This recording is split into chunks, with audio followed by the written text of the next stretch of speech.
Nossa, ficou muito rápido pronto esse arroz ali. Você acha? Eu acho. Nunca vi um caso ficar rápido assim. Deixa eu ver. Menos de meia hora. Tá perto, tá perto.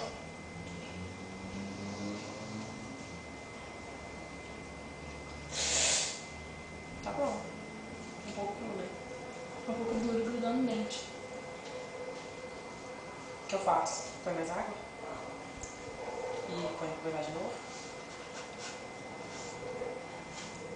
Eu acho bom nem comer. Tá bom.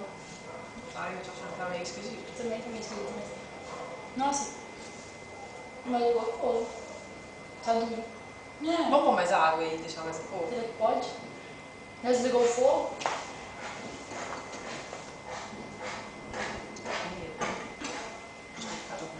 Eu tô com fome. Tá meio salgado, né?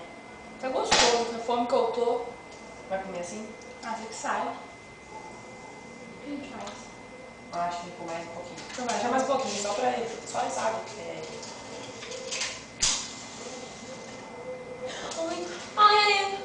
Ai, eu bati o dedo no ferro.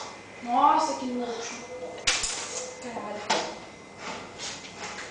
Tem 1 minuto e 23 só isso. Ah, eu não tô com fome de nada hoje. Tá bom, já. Acabou também?